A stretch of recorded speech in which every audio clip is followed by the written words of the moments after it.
Hello and welcome to another fun-filled edition of Adam's Music Box, where today I want to talk about the quintessential soft rock band. Now, I've talked a lot about that genre over the years, but a lot of it has come in the form of bands that were sort of hybrids between various genres that included soft rock. You've got the band America, which in many ways crystallized the genre, but had elements of folk, elements of post psychedelia, even elements of sort of country rock.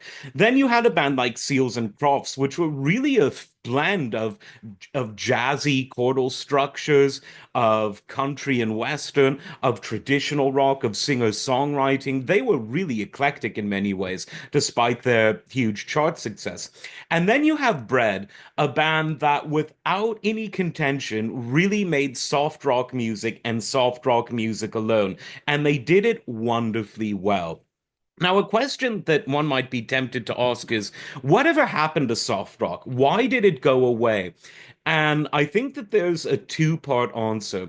The first answer is production. And as production changed from the more natural sound of the 70s to the more processed sound of the 80s, it became harder and harder for soft rock to remain soft because the production style almost forced you to get either more synthetic, the new wave sound, the synth sound, or more rocky, big fat gated drums, heavily processed reverberant guitar.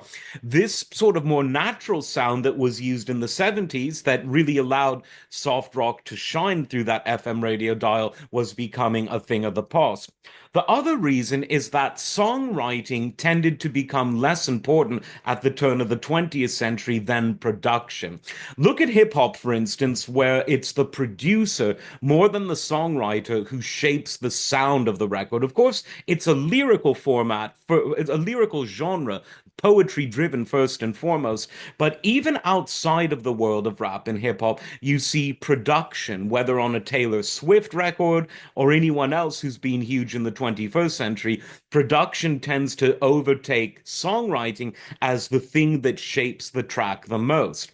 At the essence of a soft rock song is just really good songwriting with playing that is somewhat minimalistic but still very much refined. You had great session musicians that played on soft rock albums, and you had very talented musicians in soft rock bands, and Bread were just one of those bands. Now, they were all over the radio, AM and FM, in the 70s, and you could be forgiven for thinking that they were one of these bands that came out with, 12 albums within 10 years. But they actually weren't. From their debut album in 1969 till their final album, Lost Without Your Love, in 1977, they only had six albums, but each one was chocked full of hits. On the first album, you had It Don't Matter to Me all over the radio. On their second album, On the Waters, a huge hit, Make It With You. Really, really good song. On the third album, Mana, you had If, a song that's been covered by a lot of people. I think Frank Sinatra even did a cover of If. Again, that's the sign of a good song when it can be transposed between different genres and still really work. Their top selling album, Baby I'm a Want You, came out in 72. This also had on it Everything I Own, massive track, really great chord sequences on that album. Diary was also from that album. They followed it up with, I think, an equally big hit, Guitar Man, and that was, of course, a huge hit. I always pronounce this one wrong, but Aubrey was her name. You'll get it, you'll listen to it, and you'll hear it.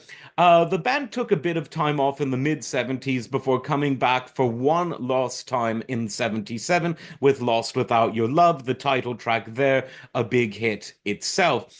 And then they called it quits, although singer and lead songwriter David Gates continued to have a relatively successful solo career in the late 70s into the 80s.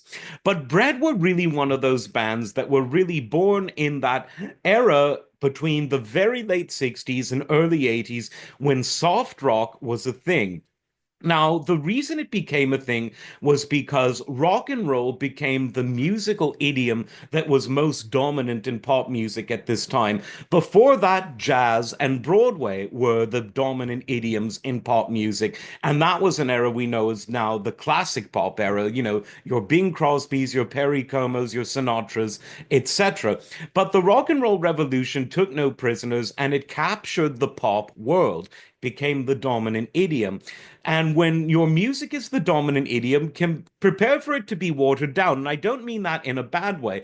In the same way that you didn't have a Charlie Parker style sax solo on a jazz infused Bing Crosby album of the mid 50s, you don't have a Hendrix a Hendrix or Eddie Van Halen style solo in a 70s soft rock album.